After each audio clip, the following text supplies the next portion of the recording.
Voilà.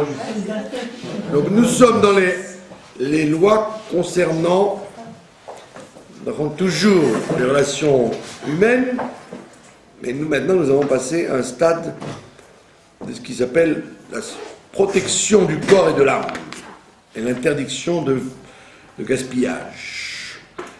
Alors, on va voir certaines institutions de nos sages.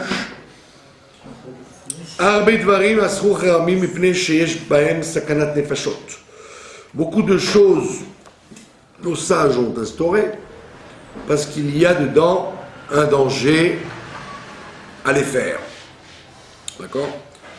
Et toute personne qui s'en fiche, qui dit oh, c'est un danger, mais c'est pas une mitzvah, donc je le fais quand même. Et il dit Arenim mesaken atzmi, et il dit moi j'ai pas peur de me mettre en danger. Ou mal acherim alay, et qu'est-ce que les gens ils peuvent faire contre moi? Oh, eni makpid bekar, ou alors il dit je suis pas, ça ne me dérange pas. Chayav makot mardout. À l'époque, on lui donnait des coups, le Beddin lui donnait des coups. D'accord? Des dangers que quelqu'un néglige. À l'époque, le Beddin, qui avait la force, le prenait et lui donnait des coups. Comme la malkout du Beth Amikdash pour celui qui avait transgressé une interdiction de la Torah. Ve'elu'em. Voici des choses qui sont donc des instaurations des Chachamim pour éviter un danger. D'accord? Par exemple, Lo yani arpiv al tsinor amekaler maim beishte. Il ne doit pas boire d'un tuyau, d'un robinet, dont l'eau coule, sans regarder ce qu'il boit. Pourquoi? Shema ivla nima shel mayim. Peut-être qu'il va boire une bestiole qui flotte dans l'eau, qui vit dans l'eau, qu'on appelle en hébreu une halouka, une sangsue. D'accord? Donc à l'époque, aujourd'hui, l'eau est filtrée, et en plus, il y en a qui mettent un filtre sur le robinet lui-même.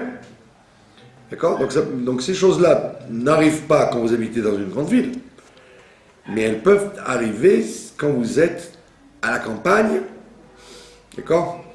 Vous avez des robinets comme ça, soi-disant eau potable. On vous dit, ah tiens, c'est de l'eau potable. Mais Shtia est écrit, alors vous remplissez une bouteille, vous buvez, mais peut-être que dans cette eau potable, il y a des aloukotes, il y a des sangsues qui traînent là-dedans. Et après, les gens vont dire, oui, il a eu une gastro, d'accord? Et la gastro, c'est en fait il a avalé une sangsue. D'accord? Donc il y avait des bestioles, il y a toujours des bestioles dans l'eau, qui flottent sur l'eau, et quand on puise de l'eau, elle passe avec. Dans l'armée, par exemple, aussi, dans l'armée, vous avez d'énormes réservoirs en plastique. Déjà le plastique, c'est pas avec la chaleur et le froid. Alors c'est recouvert comme une marmite.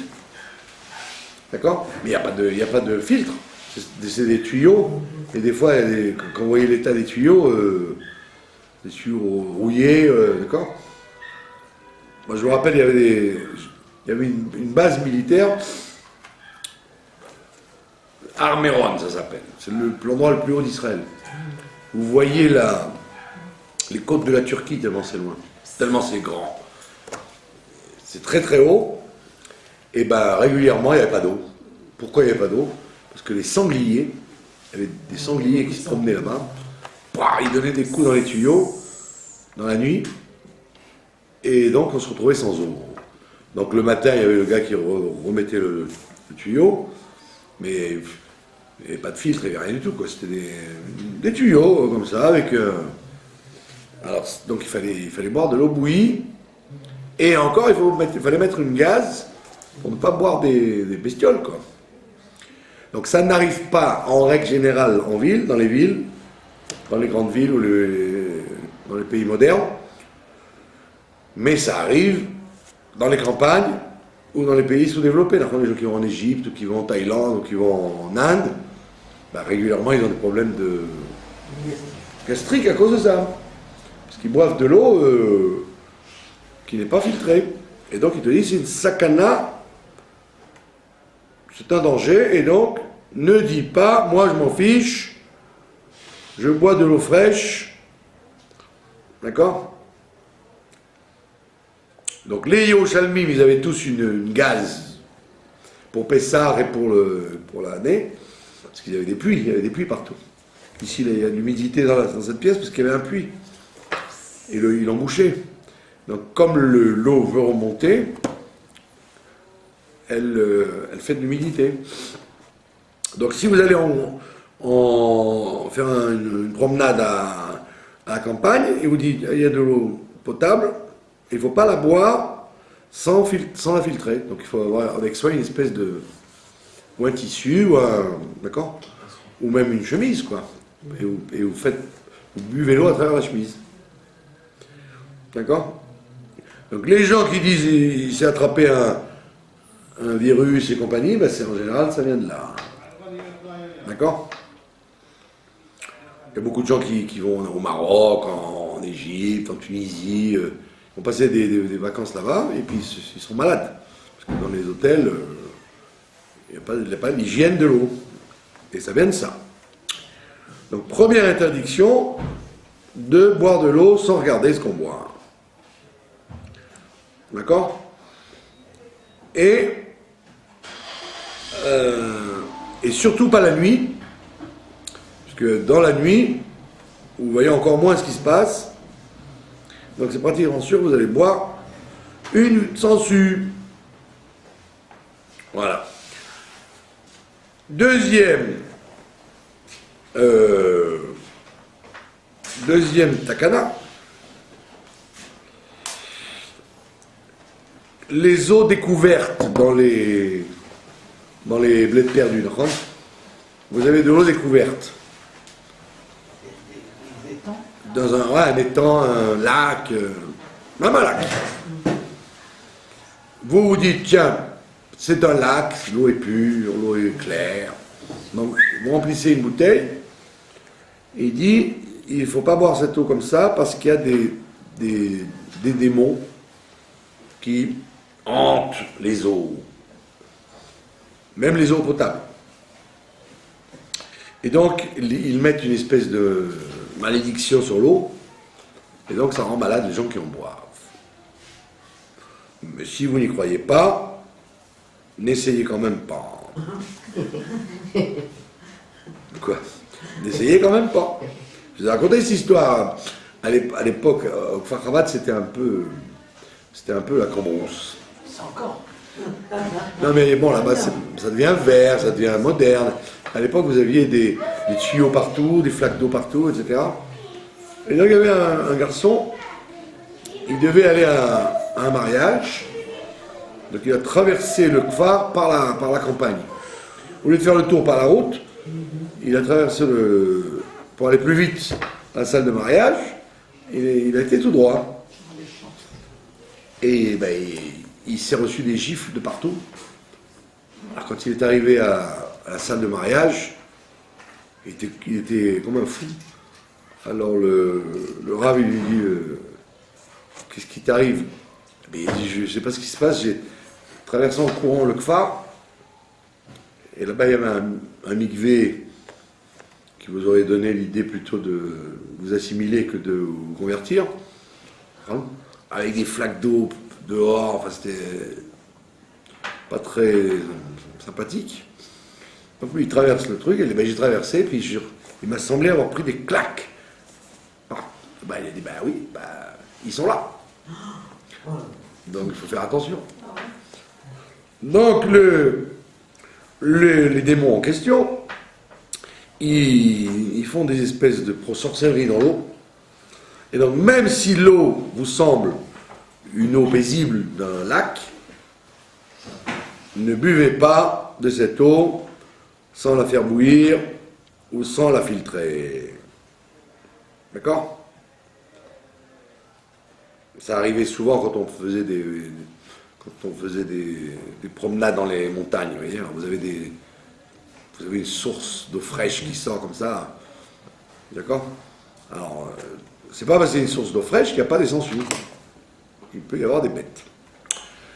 D'accord? Il dit, et le soir du Shabbat, la nuit de vendredi soir, et la nuit du mercredi, il ne faut pas boire de l'eau dans l'obscurité. D'accord? Donc si vous avez une insomnie, vous rentrez à la cuisine pour boire de l'eau, allumez la lumière. Ou laissez le frigidaire ouvert. Quel jour? Vendredi soir, donc si vous voulez boire un verre d'eau vendredi soir, buvez-le, ou à la lumière de la lune, ou à la lumière des bougies, ou à la lumière du ce que je sais moi. Mais ne buvez pas dans l'obscurité. D'accord? Même si cette eau a été puisée le jour, quoi. D'accord? Ça, c'est dans une bouteille. Le mercredi. Mais Nistan et Noubikli, qu'elles ont été filtrées dans un récipient, parce qu'il y a un rouach ra, il y a un mauvais esprit qui plane. Mercredi soir et vendredi soir. Donc quand vous buvez, d'accord? Quand vous buvez, vous devez regarder dans quel récipient dans ce que vous versez, d'accord? Je ne sais pas si on va pas le fait de regarder, ça enlève l'esprit qui est dessus. Et si vous avez très soif, alors c'est bien de jeter un peu de l'eau quand vous l'avez servi. Vous avez servi de l'eau, si vous en jetez un peu, vous buvez le reste. Donc on parle où vous ne voyez pas, et donc vous faites ça, où vous voyez clair, et donc à ce moment-là ça va. Vous amenez le verre à la lumière, et vous buvez à la lumière. Et si vous mettez quelque chose? Non, il te dit même si elle a été filtrée, même si elle a été dans un cli. Non, mais couvert, voilà. Et si c'est couvert, des fois, moi, ça m'arrive de mettre un verre d'eau, je le couvre, puis je le bois. Eh ben, il vous dit non, pas le mercredi, pas le vendredi soir et pas le mercredi soir. Même si c'est couvert, ouais, il dit qu'il y a un esprit. Oui, mais si c'est couvert. Alors vous en jetez un peu. Ok. Si vous êtes à la lumière. Sauf si vous avez de la lumière. La lumière, oui.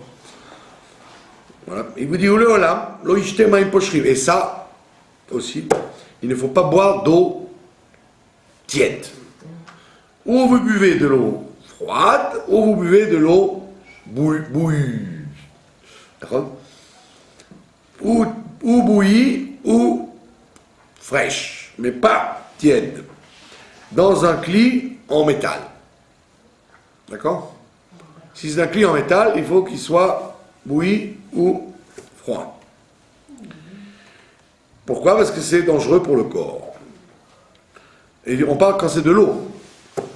Mais par exemple, les appareils qui font de l'eau chaude, vous voyez?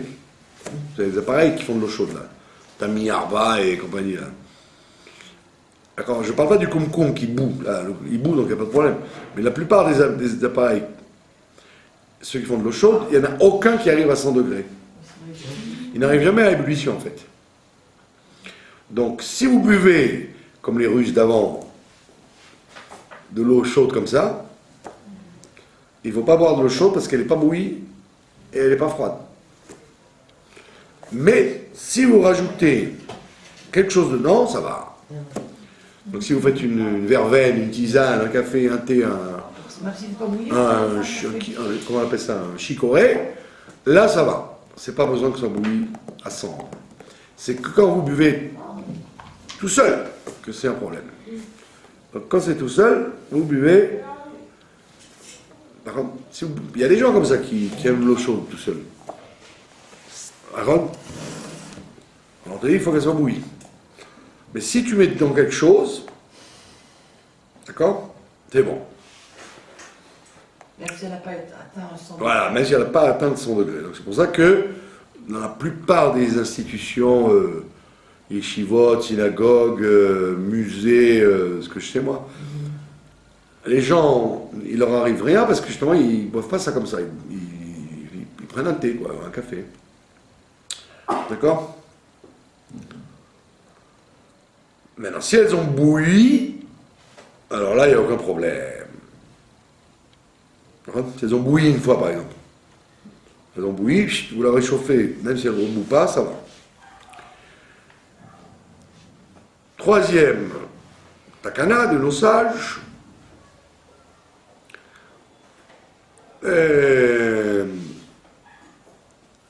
Ça n'a rien à voir, plus rien à voir. Quelqu'un qui a beaucoup mangé, ou qui vient de se réveiller, d'accord? Tout ce genre de trucs, de changement de position, il ne faut pas se lever d'un coup. Par exemple, quelqu'un il est en retard, d'accord? Il entend le réveil sonner ou l'iPhone, d'accord? Ou ce que je sais moi, où ça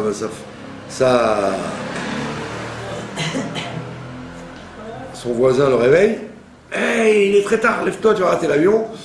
Il ne faut pas se lever d'un coup. Il faut attendre le temps de reprendre ses esprits et rien qu'après se lever. Sinon, on se met en danger. C'est pour ça que les gens ils font ça, ils se lèvent d'un coup, parce qu'ils sont en retard. Voilà. Peu importe du pied gauche ou du pied droit. Et après, toute la journée, ils ne se sentent pas bien à cause de ça. Parce qu'ils se sont levés d'un coup. D'accord? Troisième cas de figure, on ne doit pas passer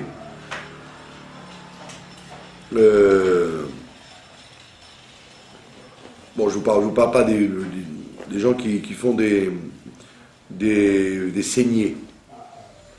C'est un cas très fréquent dans le Talmud, les gens avant ils faisaient des saignées. D'accord? Alors soit ils faisaient des saignées comme dans les pièces de Molière, avec des grosses saignées. Ils se faisaient enlever un demi-litre de sang. Ou alors, comme ma grand-mère, ils faisaient des saignées par des sangsues. Ma grand-mère était infirmière, et elle avait sa petite mallette avec ses ventouses et ses sangsues. Et donc les gens régulièrement, ils se faisaient saigner par les sangsues. D'accord? Ça a évité la casade d'âme de Molière. Non, les sangsues. Les sangsues, ben, c'est des bestioles, toutes petites bestioles, Qui sucent le sang. qui mettaient aux endroits des jugulaires, pas des veines, des jugulaires. Et ça fait pas mal du tout. Ils se les mettaient comme ça, j'en mettais quelques-unes, et puis elles pompent. Une fois qu'elles sont pleines, elles tombent. Qu'est-ce qu'on en fait? Bah, ou vous lui faites cracher ce qu'elle a bu, et vous la remettez, ou vous avez une autre série et vous continuez. Et donc des gens comme ça, ils perdaient leur sang. Ça leur évite, c'est ce qu'ils disent, ça enlever le mauvais sang. C'est pour ça que la Croix-Rouge et la Magen David Adom, ils disent c'est bien de faire des prises de sang, de donner son sang. Parce que ça donne du bon sang, du nouveau sang. Ça renouvelle le sang. D'accord? Donc je vous passe le problème, parce que plus beaucoup de gens se font ça. Peut-être pour ça qu'ils sont en mauvaise santé, peut-être, parce que justement ils se font trop de mauvais sang. Donc il te dit, il y a des jours où si tu fais une prise de sang, par exemple, alors ce jour-là, le jour où tu fais une prise de sang, tu dois être très très calme. Tu ne dois pas courir, ni manger trop. Bon, je vous informe, si jamais vous devez faire une prise de sang, on ne parle pas de la petite prise de sang là, pour les analyses. On parle du gars qui donne son sang. D'accord? Surtout quand vous sortez de la Croix-Rouge, non, il vous donne un vrai repas. Mais la Magen David Adom, en général, vous ne risquez pas d'attraper une indigestion, il vous donne difficilement un jus d'orange et une gaufrette au chocolat. C'est déjà bien. Moi, j'ai pas le droit de donner mon sang, alors bon. Bah, ne donnez pas votre sang. Ça va, ouais. Vous avez assez donné d'énergie pour le peuple juif. Quatrième cas de figure, Encore. ça c'est du classique. On n'a pas le droit de passer devant un mur qui risque de s'effondrer. D'accord? Vous voyez un mur. Il y a des travaux, c'est une vieille maison. Et vous voyez que pas très inquiétant ce mur. Alors ne dites pas, de toute façon je suis en train de faire Teilim, il ne peut rien arriver. Il ne faut pas passer devant un mur comme ça. D'accord? Ou alors sur un pont qui bouge. Ça, il faut faire ce cours-là à tous les Israéliens qui font avec le sac à dos là. Il y a 2 Israéliens qui sont morts comme ça. Ah ouais. Ils étaient au Tibet et ils ont traversé un pont qui tenait bien depuis des années. Et quand ils sont passés eux, le pont s'est écroulé. Ah, Ouais. Un pont qui bouge. Ou alors, c'est une chose qui peut arriver, ne pas rentrer dans une ruine. D'accord? Vous êtes sur la route de Beth-Shean, il y a une maison en ruine et vous voulez, ce que je sais moi, faire un petit pipi en passant, vous dites, je ne vais pas faire quand même sur la route, je vais rentrer dans la ruine. ouais. Garde-temps, ne rentre pas dans la ruine. D'accord? Mais c'est écrit, hein, danger. Parce qu'il y a C'est coulé. il y a des esprits qui traînent là-bas. Ah bon? Donc si Les vous y pierres allez, peuvent tomber aussi. si vous y allez, Ouais. ou alors il y a les pierres, mais il y a aussi les esprits. Donc si vous y allez, faites-vous accompagner. Ne dites pas attends-moi, je vais à la petite maison là-bas, je vais aller, et après je reviens. Non. Nagui, vous ne saviez pas tout seul, vous êtes rentré là. Ils vous font quoi ces Ah bah, et comme il dit après, les idiots, Dieu les protège. Donc tous les gens qui ne connaissent pas ça sont protégés par Dieu. Shomer Petaïm Hashem. Dieu surveille, protège les imbéciles. D'accord? Mais non, et ne dites pas je ne veux pas en savoir plus, parce que là vous n'êtes plus un imbécile. D'accord? Et bon, je vous dis carrément, qu'est-ce qui se passe là-bas? Eh ben, non, ça c'est une autre question. Ne pas dormir seul dans une maison qui est obscure. D'accord? Vous êtes dans une chambre obscure, il n'y a pas de lumière du tout, ni le réverbère de la rue, ni la lune, ni une lampe de poche. D'accord? Pas dormir dans une chambre seule, obscure. Ou une maison obscure. Oui, s'il y a de la lumière qui rentre, peu importe comment, par la rue, par les voitures, par la lune, ou parce que vous avez une bougie, peu importe. Ah bon? Voilà où vous pouvez dormir. Sinon, il ne faut pas dormir seul. D'accord? Vous savez pourquoi? Non. Vous allez rigoler, mais c'est comme ça qu'on dit, parce qu'il y a le sosie de Chava qui est là-bas. Quoi? Tatan! Lilith, elle s'appelait. Ah ouais. C'était le sosie de Chava, c'était l'ange de la folie. Ouais. Donc je ne sais pas s'il parle aux hommes seulement ou aux femmes. Toujours est-il que aujourd'hui on s'inquiète pas parce qu'en général toutes les maisons ont une lumière quelconque, quoi. Le couloir, la rue. C'est très rare d'avoir des maisons où il y a une obscurité totale. D'accord? Moi quand j'étais à l'armée, des fois j'étais tout seul dans un baraquement et pas une goutte de lumière. Pour la sécurité, pas des lumières, sinon on vous voit.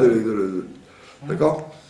Alors qu'est-ce que je faisais? Ben, je mettais une bougie, ou je dormais dehors pour pas dormir dans la pièce, ou je dormais pas.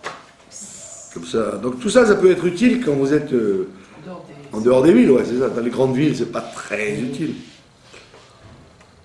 Bon, vous connaissez l'histoire de Rabbi Zouché et de son frère Rabbi Elimelech, d'accord? Qui était en villégiature là-bas en Pologne.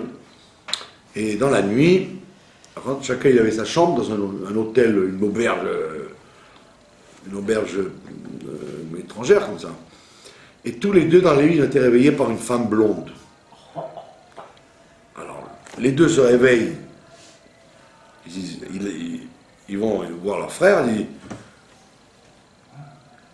il nous a escroqué le propriétaire. Il y avait une femme blonde dans la pièce. Ah Il ouais. dit moi aussi. Alors ils vont voir le propriétaire. Et il leur dit messieurs, mais khas shalom, vous êtes des rabbins israélites, bah, vous me prenez pour un fou. Non, c'est une chambre seule, vous avez une chambre seule. Bon, ils vont se recoucher. Puis Tom, encore une femme blonde. Tadam! Comment elle savait qu'elle était blonde dans l'obscurité? Justement, il devait y avoir une mini-lumière. Donc Rabbi Zouché, il sort en catastrophe. Son frère, qui passait pour plus sage, lui dit, c'est quoi, on va faire Télim toute la nuit, toi et moi. Donc ils ont fait Télim toute la nuit, et le matin, il lui dit, tu sais qui était cette femme blonde? C'était l'ange de l'Allemagne. Ouais. Ici, les Juifs vont souffrir un jour. Et c'était à Auschwitz. Oh là. C'était une auberge à Auschwitz. Donc ils ont dit qu'ils ont fait un tikkun, la femme blonde. Avant. Sinon, il y aurait eu 12 millions, quoi, au lieu de 6. Quoi. Donc ça veut dire que Voilà. il ne faut pas dormir dans une pièce obscure, sinon vous rencontrez cette dame. Alors comme la femme de Rava, Mais les morts. ça devait être une séfarade, elle devait être brune, donc ils ont déduit que c'était une femme allemande, parce qu'elle était blonde. Bon, je sais pas, il n'y a pas écrit dans le Midrash quelle couleur de cheveux elle avait Rava. C'était une orientale, puisqu'elle était en Irak. Non? À quoi elle ressemblait? À une irakienne ou à une suédoise? Quand elle se lèvera, elle nous le dira. Elle aura la tête couverte en faisant ça. Bah voilà. On lui dira, Être une perruque blonde. Momé Rava, es-tu blonde ou... Elle dit, oh, j'ai des cheveux tout blancs depuis 6000 ans. Bon, toujours est-il, à travers la blague, il ne faut pas dormir dans une pièce totalement obscure. Moi, je dors Voilà. pas, moi, parce que- On finira avec une chose très classique et très embêtante. Il ne faut jamais mettre un plat ou un manger ou une boisson sous un lit. Oui, parce qu'on avait... Grand-mère faisait ça. Voilà. Sous les lits, il ne faut pas mettre de boisson, ni de plat, ni de nourriture quelconque Même enfermée. sous un lit à cause du mauvais esprit qui y réside, même s'il est dans une boîte en fer. Faire ou fermer. D'accord, donc vous avez mis des boîtes de sardines, des boîtes de thon sous votre lit en disant bah, ça prend pas de place. Eh ben, c'est embêtant, on ne peut plus manger parce qu'il y a un esprit qui se met là-dessous. Il y a une question qui se pose sur les bébés. Quand vous avez un bébé qui dort dans un berceau, est-ce que vous avez le droit de mettre son biberon ou un paquet de gâteaux sur le truc du bébé? Alors on dit les bébés, on n'est pas... C'est pas d'abord un lit fixe, c'est une poussette. Et en plus, c'est pas le bébé, il n'est pas comme un adulte. Le lit du bébé, il n'a pas un esprit mauvais comme un adulte. Donc on peut être méquille de mettre un biberon sous la poussette, mais dans les maisons, non. Et on ne parle pas simplement à l'époque où les lits étaient très hauts. Vous vous rappelez? À l'époque, les lits étaient très hauts, et donc les gens se servaient du bas du lit, comme les lits d'enfants aujourd'hui, pour mettre des affaires. On parle même d'aujourd'hui, même des lits bas. Par contre, ça peut arriver quand vous êtes invité chez quelqu'un, vous mettez votre sac sous le lit, puis dans le sac, il y a des gâteaux, ou alors il y a des... Il faut jeter l'aliment. Embêtant. D'accord? Voilà. Et alors donc l'eau que vous mettez à côté de votre lit. Eh bien, vous la mettez à côté, pas sous. De toute façon, l'eau que vous mettez... C'est pas pour boire. Pour parler d'une eau pour se laver les mains, par exemple. Non, on parle de l'eau on parle pour boire. Si vous avez des boîtes de thon sous le lit, bah, vous les donnez au chat. Vous en fichez le mauvais esprit qui les mange. On se débarrassera des chats, au moins comme ça. Allez, vous connaissez ma sympathie pour les chats. Allez, on va faire aujourd'hui les Pirkei Avot, donc comme on a dit, puisque c'est la saison. C'est la saison. On va faire une Mishnah qui s'appelle, dans le chapitre 4, la Mishnah 19. Shmuel Akatan Omer, il y avait un très grand rave qui s'appelait Shmuel le Petit. Shmuel Akatan nous dit, qu'est-ce qu'il nous dit? Il nous dit le verset des Proverbes, Binfol oivra al tismach. Quand ton ennemi tombe, ne te réjouis pas. Ubi koshlo al tagel libecha. Et quand il trébuche, ton ennemi, que ton cœur ne soit pas en joie. Pourquoi? Péniré Hachem, de peur que Dieu voie ça, mais Rabbeinav, et que ce soit mauvais à ses yeux, Veshiv me'alav apo, et qu'il enlève sa colère de lui, et pour la mettre chez toi. C'est le verset de Michelet. Michelet, il dit ça. Donc, question énorme. Ouais. Première question énorme. Qu'est-ce qu'il a innové, Shmuel Akatan? Shmuel Akatan dit le verset de Michelet. D'accord? Si il dit le verset de Michelet, d'accord? Moi je m'appelle Chai Aryeh. Ben, Chai Aryeh, il a dit Bereshit bara Elohim et Hashamayim et Haaretz. Ben, vous aussi vous pouvez le dire, le verset. Qu'est-ce qu'il a dit, Shmuel Akatan? Il a dit le verset. On n'avait pas besoin de lui pour dire le verset. Tous les gens qui lisent Michelet, ben, ils ont dit le verset. Il n'y a pas écrit qu'il a dit quelque chose d'une façon, et puis il a dit, ben, c'est l'explication du verset. Il a dit, Shmuel Akatan, Omer, le verset. Quand ton ennemi tombe, ne te réjouis pas, et quand il trébuche, que ton cœur ne soit pas joyeux, de peur que Dieu voie ça, et qu'il enlève sa colère de lui, qu'il la mette chez toi. Ok. Qu'est-ce que c'est que ce... En quoi il a dit quelque chose de... Il a innové. Il a cité un verset qui existe déjà. Ça dépend quand il l'a dit. Bittechen? Ça dépend quand il l'a dit. Non, il a dit, tout le temps il disait ça. Il disait tout le temps ça. Alors, déjà, il s'appelait Shmuel Akatan. Pourquoi? Parce que les gens, il était tellement grand dans la sagesse et l'humilité que tout le monde le comparait à Shmuel à la vie. Et il disait non, Shmuel Akatan, je suis le petit Shmuel. D'où on voit sa grandeur. D'accord?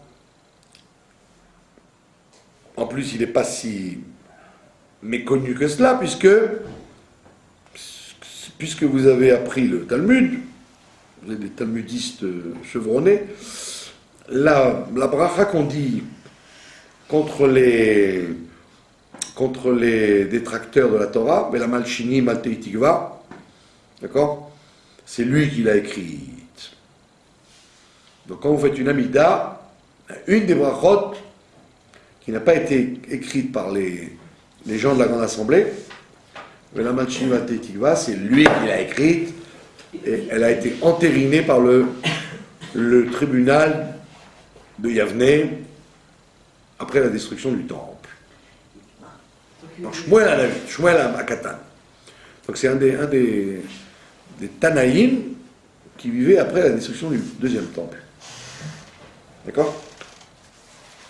Et donc, quand on dit il disait, ça veut dire c'est pas seulement qu'il disait, ça veut dire que toute sa vie elle était basée sur cette chose-là, sur l'application de ce verset.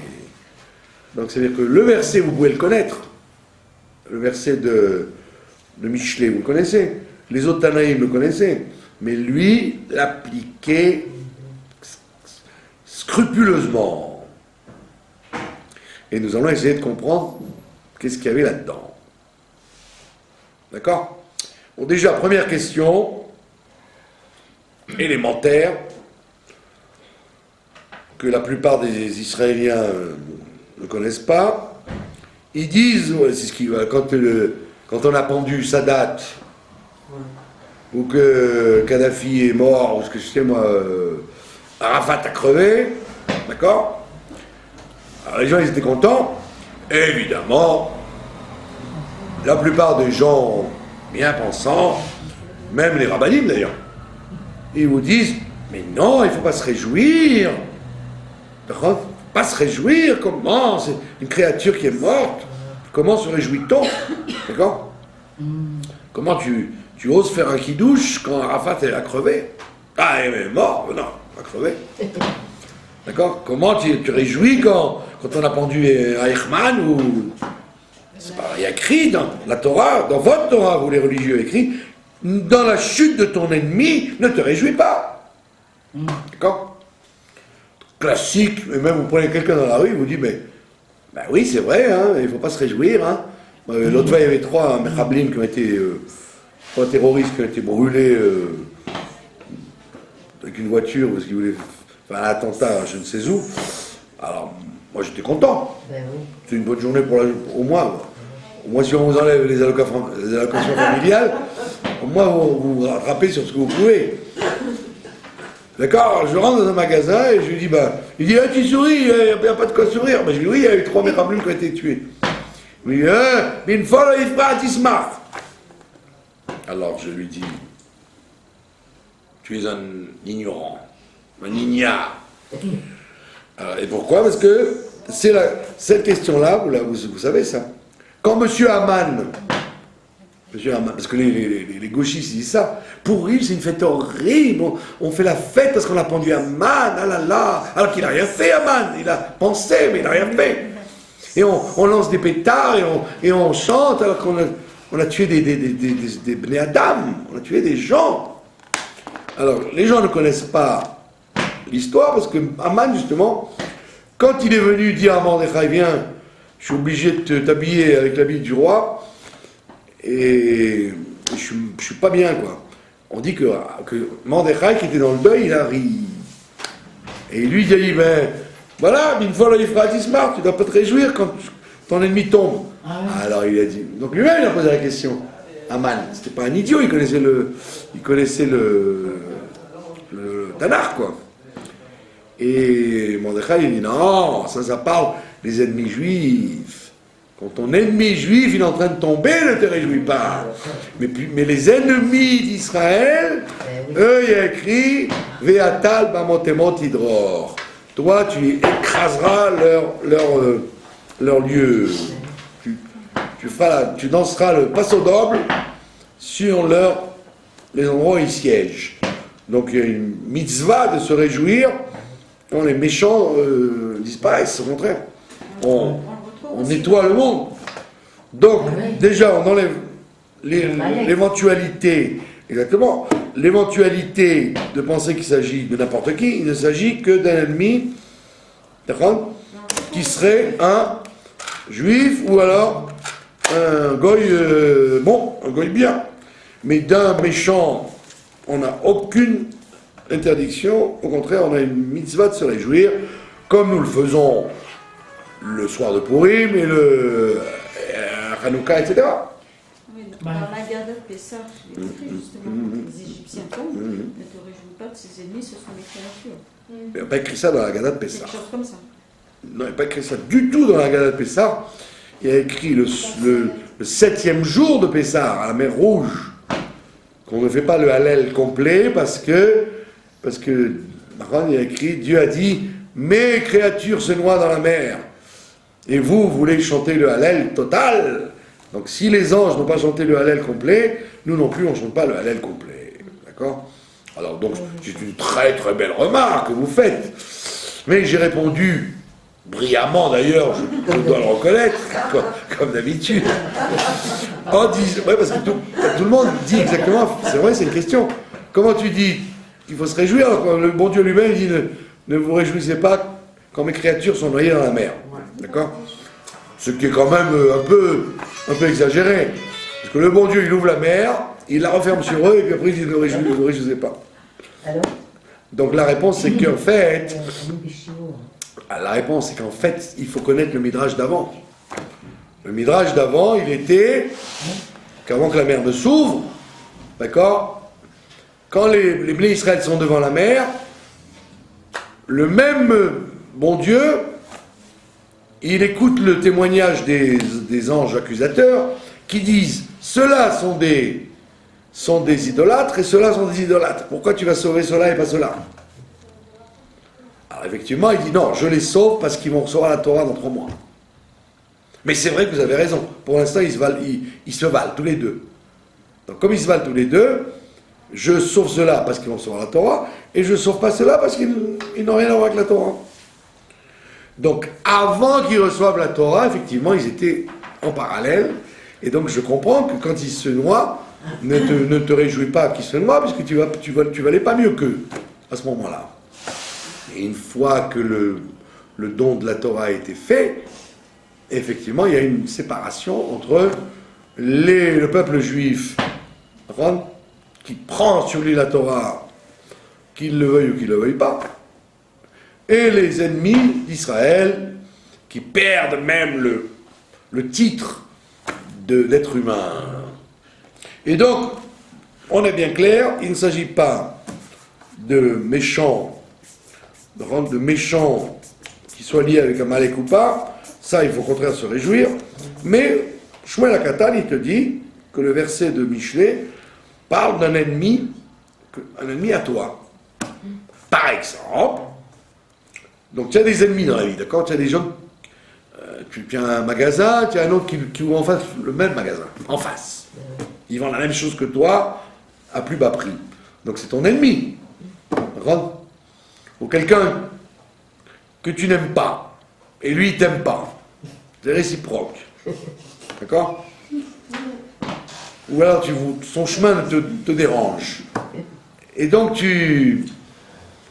ça te dérange de le voir réussir, être là, exister. Pitom, paf! Qu'est-ce que tu entends? Qui s'est attrapé la maladie, qui va bientôt mourir, ou ce que je sais moi, ou qu'il a fait faillite. Ah, tu as une petite joie dans le cœur, difficilement camouflée, en disant merci mon Dieu, tu m'as vengé. Ça, tu m'as montré que j'avais raison, puisque tu l'as puni à lui, et que ma prière, même si je ne l'ai pas faite avec les mots, mon secret souhait de le voir disparaître a bien marché. Et lui, Shmuel HaKatan te dit, ne te réjouis pas de ça. Et il dit pourquoi? Parce que peut-être que Dieu va voir ça, et il va enlever la colère qu'il a sur lui, il va te la mettre sur toi. Pourquoi? Parce qu'il te dit, en fait, espèce de prétentieux, tu crois que sa chute à lui, elle est due à ton mérite à toi? Ou elle est due, tu étais un tellement grand sadique que le bon Dieu, il n'a pas voulu te donner un concurrent dans le magasin, dans la rue? Tous ces calculs-là, ils ne sont pas de toi. Tu ne peux pas comprendre. S'il se trouve que c'est pour d'autres raisons totalement que je l'ai fait tomber celui-là. Pas parce que toi tu avais une bonne mine et que j'ai voulu te venger. Ça n'a rien à voir là-dedans. Mes calculs avec lui sont strictement avec lui, ils ne sont pas avec toi. Donc si tu te réjouis, tu t'imagines que le bon Dieu a fait justice pour toi, en disant, tu vois, j'avais raison. Tu vois, j'ai bien raison de ne pas le supporter, parce que voilà, il a été puni. Alors, Shmuel HaKatan, il te dit, tu te trompes complètement, ton analyse, elle est fausse. Tu as tout faux. Tu as tout faux. Le bon Dieu, il règle un problème avec lui que tu ignores, qui n'a rien à voir avec tes problèmes et ta rancune que tu as vis-à-vis de lui, et donc ne te réjouis pas. Parce que si tu te réjouis, alors qu'est-ce qui se passe? Ça veut dire que tu montres ta kavana, d'accord? Tu montres ta kavana que pour tel comportement qu'on a, on doit payer. Alors la Midat Hadin, elle dit, écoutez, tu sais quoi, enlève-lui à lui et donne-lui à lui. Tu as fait un Gzar Din, tu as fait un décret sur toi en fait. Ouais. Ce que tu as reproché à l'autre, alors que tu ne connais pas du tout les tenants et les aboutissants. Quand quelqu'un il t'énerve et il glisse dans la rue, tu rigoles, tu dis mais c'est bien fait pour lui. C'est rien fait pour lui, tu n'en sais rien pourquoi il est tombé. Parce que si tu n'es pas si sadique que ça pour que le bon Dieu il prenne ta vengeance, il soit le chevalier de tes affaires. S'il est tombé, c'est parce qu'il a un compte avec le bon Dieu que tu ne connais pas. Ou parce qu'il s'est mal conduit, ou soit parce que dans un autre Gilgoul il devait tomber, et peut-être ça n'a rien à voir avec toi. Rien à voir avec toi. Toi, tu n'as aucun mérite pour justifier que les accusateurs t'écoutent à toi et ne l'écoutent pas à lui. D'accord? Et c'est pour ça qu'il te dit, si tu te réjouis, tu fais un transfert de jugement. Donc c'est très dur en fait. Ça veut dire que dès que tu as la connaissance que ton ennemi est en train de tomber, tu dois, au contraire, prier pour lui comme tu aurais prié pour un ami. Et en tous les cas, il te dit, n'aie aucune satisfaction, même secrète en toi. Ça veut dire que ça t'apprend l'humilité. C'est pour ça qu'il appelle Shmuel HaKatan. Parce que les êtres humains, ils ont toujours tendance, d'accord ? Quand vous étiez petit, d'accord ? Vous désobéissez à votre mère, et vous avez renversé la soupe brûlante sur vous, la maman, elle dit, « Ah, tu vois ce que c'est de ne pas écouter maman ?» D'accord ? Comme si tu as assez de force pour que le fait que tu ne sois pas content, ça déclenche la rigueur sur les autres. Qui tu es? Qui tu es pour que tu aies tellement de mérite que le tribunal d'en haut va s'occuper des problèmes que tu as toi? D'accord? Comme il dit le roi David d'ailleurs. D'accord? Il dit que quel n'est qu'Amot Hashem, quel n'est qu'Amot Ophia. Le Dieu de la vengeance, c'est Dieu. Et le Dieu de la vengeance va apparaître. Il dit, moi j'ai pas le droit de me venger, parce que ce qui arrive, c'est une chose qui m'est due. Donc je laisse le bon Dieu, s'il doit se venger, qu'il le fasse. C'est pas à moi de me mêler de ça. Alors là, tu fais la même chose. Tu t'imagines que Dieu t'a vengé. Que ton ennemi, c'est grâce à tes mérites à toi qu'il a été puni. Donc c'est complètement faux, ça veut dire. D'accord? Et ça, on le fait tout le temps. On le fait tout le temps. Quand quelqu'un, vous ne l'aimez pas, si vous entendez qu'il lui arrive quelque chose, vous avez une petite joie quand même intérieure de dire, je suis bien content, quoi. Et donc c'est imperceptible, d'accord? C'est imperceptible. Et pourtant, il te dit, ne te réjouis pas. Parce que quand tu vas te réjouir, ça va t'arriver à toi. De peur, ça t'arrive à toi. Parce que peut-être tu as des mérites, ça ne t'arrivera pas. Mais peut-être tu n'as pas les mérites. Et donc la Midat Hadin, ayant besoin d'une victime, elle va te prendre à toi. Puisque tu as déclaré que c'était la justice par rapport à toi, on dit, alors, je te la renverse, la justice, maintenant. Et bien souvent, c'est instinctif. C'est instinctif. C'est ce qu'il dit là, c'est instinctif. Il dit pas, tu vas faire un kidouche parce que ton collègue d'en face, il a été ruiné. Non, c'est bien qu'il va pas faire un kidouche. Mais tu es de meilleure humeur du fait que tu as entendu que celui que tu n'aimes pas, il s'est pris une tannée. D'accord? Et si on te demande de prier pour lui, tu auras beaucoup de mal de prier pour lui comme si c'était ton fils. Tu vas faire ça du bout des lèvres.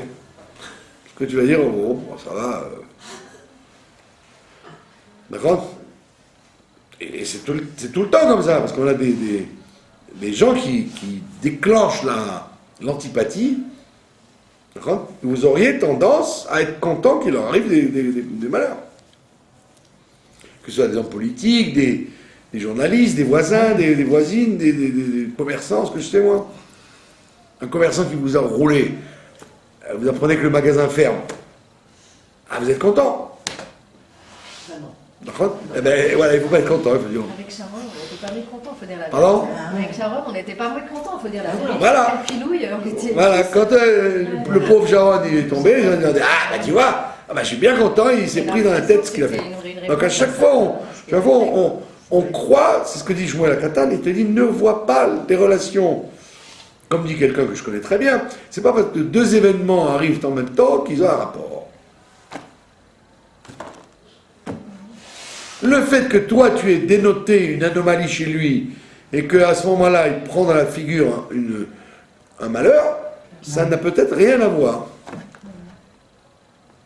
D'accord? Et c'est pour ça que Shmuel Akatan dit ça. Parce qu'en vérité, nous avons tendance à nous prendre pour des grands détectives. On sait bien gérer le monde. Si c'est arrivé, c'est parce qu'il a fait ça. Mais un kécher. S'il y a un kécher, tu peux le faire, mais ne te réjouis pas. Tu peux faire un kécher. Dis, comme il y a eu ça, c'est normal qu'il y ait eu ça, ok. Mais fais-le froidement, mais ne sois pas content de ça.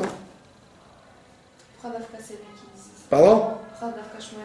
Parce qu'il est Shmuel Akatan, c'est-à-dire qu'il est tellement humble qu'il comprend que nous n'avons aucune donnée pour comprendre les calculs, les cheshbonot de Dieu.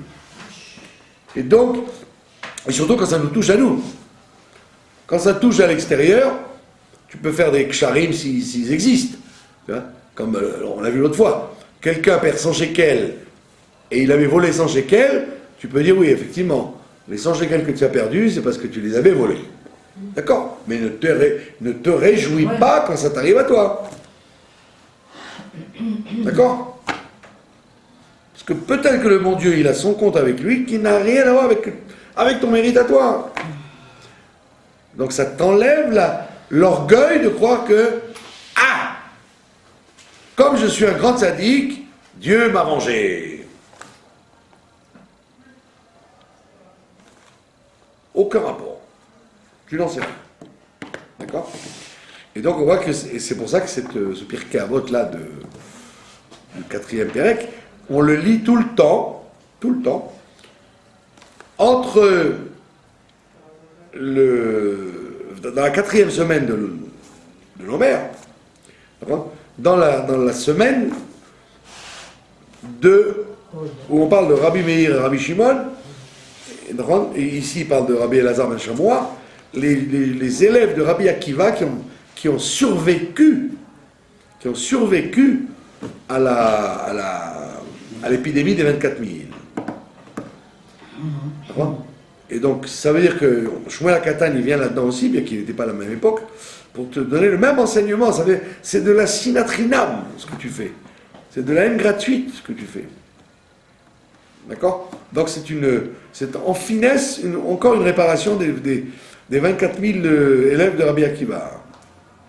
Parce qu'est-ce qu'ils faisaient, les élèves? On dit qu'ils ne se respectaient pas les uns les autres. En vérité, ils se respectaient les uns les autres. Ils se faisaient beaucoup de kavod. Mais à l'intérieur, ils auraient été bien contents, par exemple, que leurs collègues ils fassent une bourde dans une halakha, par exemple. Dire, tu vois qu'il n'est pas sérieux. Il a dit une anomalie halakhique. Il n'est pas si grand que ça. Donc, tu es content. D'accord? Il a fait un faux psaque. Il a dit une chose qui n'est pas exacte. Donc tu es quelque part joyeux. Il y a un peu de jalousie. Parce qu'il est ton oyev, voilà, c'est ça. Il est ton oyev. Parce que, qui c'est le oyev? Le concurrent, quoi. Le concurrent, exactement. Si toi tu es un kidam qui respecte tous les rabbinim comme ils sont, celui-là il s'est trompé, bon d'accord. Mais si toi-même tu es un rave, et que tu es bien content que ton collègue il ait dit une bêtise ou qu'il ait sorti un vin qui est taref, ça te fait une petite joie au cœur. Comme ils font tous les Herchérim, pourquoi ils se montent des nouveaux Herchérim? Parce que nous, on n'est pas comme les autres. Les problèmes que vous avez ailleurs, vous ne les aurez pas chez nous. Donc ils sont bien contents. On est tu te crois si malin, on va te faire les mêmes problèmes que tu fais aux autres. Tu as ouvert un Hercher, Parce que l'autre, tu dis qu'il n'est pas sérieux. Et tu étais content qu'il ait été dénoncé comme pas sérieux. Et alors tu vas faire le même truc et sur le même problème, tu vas tomber sur la même chose toi-même. Donc on voit bien que c'est très fin cette histoire de l'ennemi dont il est heureux de la chute, et que ça correspond très bien, encore une fois, à la réparation de la mort des 24 000 élèves de Rabbi Akiva. D'accord ? Ça demande un sang-froid et comment on appelle ça,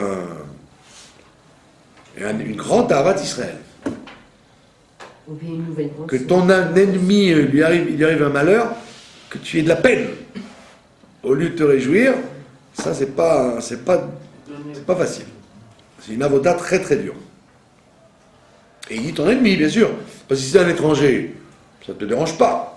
Mais quand c'est ton ennemi, c'est toujours très gênant de penser qu'on va rester Mais pourquoi alors Rolzot, t'as pas répondu à la question. prolzot. Il a repris tout simplement le passo. Parce que lui vivait ça au quotidien, alors que Michelet l'a écrit par sagesse, mais c'est pas sûr qu'il le vivait lui-même, et tous les Tanaïm qui connaissaient ce passouk, ils ne le vivaient pas avec une telle minutie comme lui l'a vécu. Donc la Mishnah lui attribue à lui la propriété du passouk. Il a dit le passouk, c'était lui ce passouk. Parce qu'il le pratiquait de façon... Et il le pratiquait dans la plus grande minutie. Vous connaissez l'histoire du Admour Hazaken, bien sûr, qui s'était marié avec la fille d'un monsieur qui n'aimait pas du tout la chassidoute. Donc son beau-père était un ennemi de la chassidoute. Et comme à ce moment-là, le Admour Hazaken, il est lui-même devenu chassid, lui qui était appelé à être un grand Rosh Yeshiva lituanien, et donc son beau-père a tout fait pour qu'il divorce. Mais il n'a pas réussi. Et malgré tout, quand il est revenu de Mezrich, où il avait passé plusieurs mois, son beau-père l'attendait de pied ferme et il lui a dit Maman,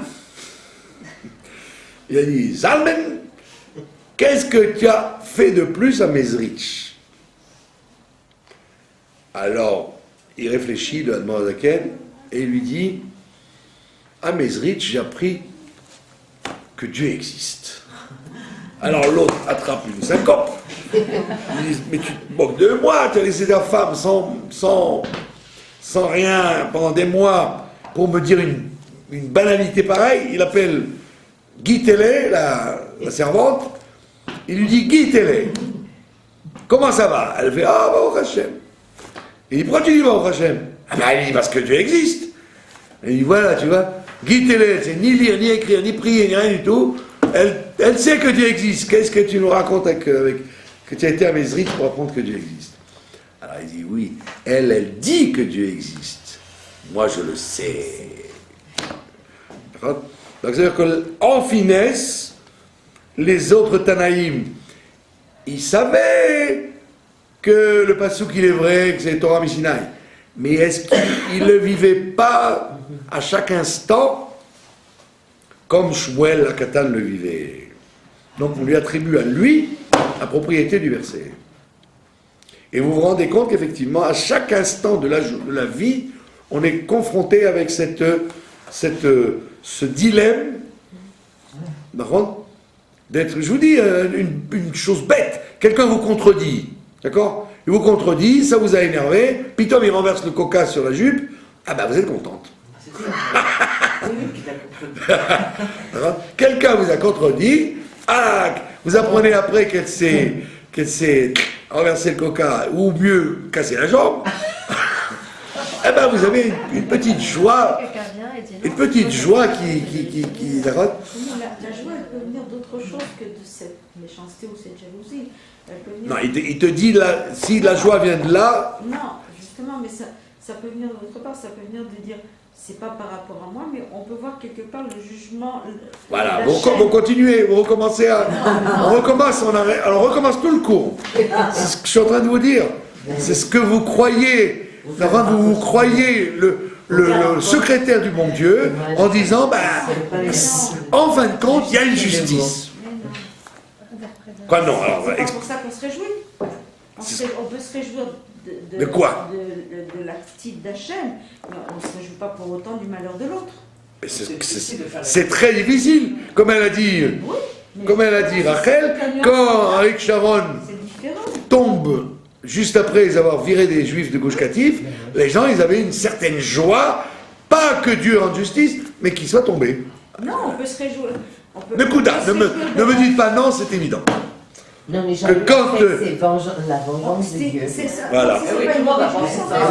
une constatation de la main d'Hachem C'est quand même aussi bizarre, à ce moment-là. C'est pas pour autant que je me Non, mais c'est quand même bizarre comme Ashkara. Non, je vous ai dit, la constatation que Dieu rend justice, bravo, mais qu'elle ne s'accompagne pas d'une certaine joie, il vous dit c'est presque impossible. Sinon, ça sert à rien. Et il dit oui, c'est presque impossible, il vous le dit Shmuel Akatan. Il vous dit ne me raconte pas de Sipur et Safta. Ne me dis pas que quand tu vois la justice de Dieu, tu n'es pas content en même temps qu'elle te touche à toi. C'est très très très malhonnête de nous imaginer que non, je n'ai vu que la justice de Dieu là-dedans, mais j'ai pas été heureux de ça. Tu as été heureux de ça. Tu as le sentiment que Dieu a vengé ta rancœur. C'est ce qu'il te dit. Ne te réjouis pas. Même si c'est très très fin, il ne faut pas du tout ça. Dans le cas où c'est un... Bon, tu as parlé des ennemis, quand ce sont des goïms, d'accord, ok. Tu peux te réjouir après tout si Ouais. il avait été renversé par une voiture en 33, ça aurait été une très très bonne chose, d'accord. Maintenant, ça c'est pour les goïms. Mais un ennemi, un juif, qui est dans le clan d'Israël et qui est vraiment... Un oyev. Un oyev, ça veut dire vraiment, il a la sina de la Torah, la sina... si il lui arrive quelque chose, Sarakol, c'est pas ton ennemi à toi, c'est un ennemi de la Torah. Non, c'est ton ennemi à toi, oyev. Ça devient ton ennemi à toi. C'est ça qu'il te dit, c'est ton ennemi à toi. À partir du moment où il est juif, ça y est, il rentre... Et oui, puisque le Admor Hazaken, dans le chapitre 32 du Tanya, où il parle de la Havat Israël, il te dit, même quand David Amelech, il te dit qu'il faut haïr les apicorsim, il te dit qu'il faut haïr le mal qu'il y a en eux, mais pas eux-mêmes. Ouh là là, c'est très compliqué. Ne me raconte pas que tu as la haine pour le mal qu'il y a en lui, tu fais un amalgame. Et que s'il lui arrive un accident de voiture, tu diras pas, oh, je suis content qu'on ait abîmé le mal qu'il y a en lui. Tu es bien content que lui et son mal. lui et son mal. Vous comprenez, c'est très très très vicieux cette histoire de... Ouais. Et il te dit, même les apicorsim et les gens qui veulent du mal au peuple juif, ne te réjouis pas. David Amelech ne s'en est pas réjoui, il avait de la haine pour le mal qu'il y avait en eux, mais pas pour eux-mêmes. Mais par exemple, on pourrait interpréter comme ça. Oivecha, c'est ton ennemi personnel. Oifra, ouais. Oifra. Mais l'ennemi de Dieu, ces gens-là qui sont contre la Torah, c'est des ennemis de Dieu. Il n'y a pas à se réjouir que ces gens-là qui essayent de déraciner la Torah du peuple juif ou de je ne sais pas quoi, de réformer... Il te dit non. Il te dit non. Tu ne dois pas te réjouir. C'est pas ton ennemi à toi. Non, parce que tu n'es pas si attaché à la Torah pour te prendre pour le chevalier. Tu dois au contraire avoir de la peine qu'il soit tombé sans vertu. Et peut-être ces gens-là qui n'aiment pas la Torah, ils veulent peut-être la Torah du Mashiach. Et peut-être qu'ils veulent quelque chose d'autre qu'on ignore. C'est pour ça que c'est une... voient que la galoute de la... Exactement, c'est une paracha. C'est pas si clair. Tout Voilà. Oui. C'est pas si clair et intellectuel. La joie que nous avons, il te dit, il ne faut pas l'avoir du tout. Ne te réjouis pas du tout. Et il te dit, et après il te dit, ta gueule libéra, que ton cœur ne soit pas réjoui. C'est-à-dire que tu peux ne pas exprimer ta joie avec le sourire. Peut-être au fond de ton cœur, c'est une guilla. Comment on se prépare à ça? Parce que c'est pas... Vous voyez que Shmuel Akatan, il demande un truc mais c'est pas très quand dur. ça arrive, c'est pas quand ça arrive que tu peux ne pas te réjouir. C'est toute une préparation. Voilà. Exactement. Quand tu vas être pris de court et que tu vas apprendre tu vas apprendre qu'il arrive un malheur, tu dis oh aïe aïe.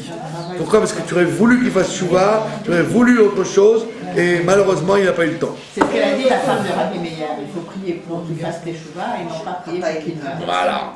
Tout ça se rejoint. Et on voit bien que toujours c'est la même Nekuda du respect de l'autre et de chercher le bien de l'autre dans le moindre détail.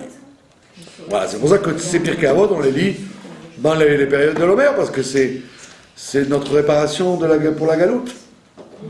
Voilà. Un bon Shabbat, et que Rabbi Shimon se lève avant le dimanche, comme ça, nous nous réjouirons avec lui. Si par exemple quelqu'un vous a dit en face,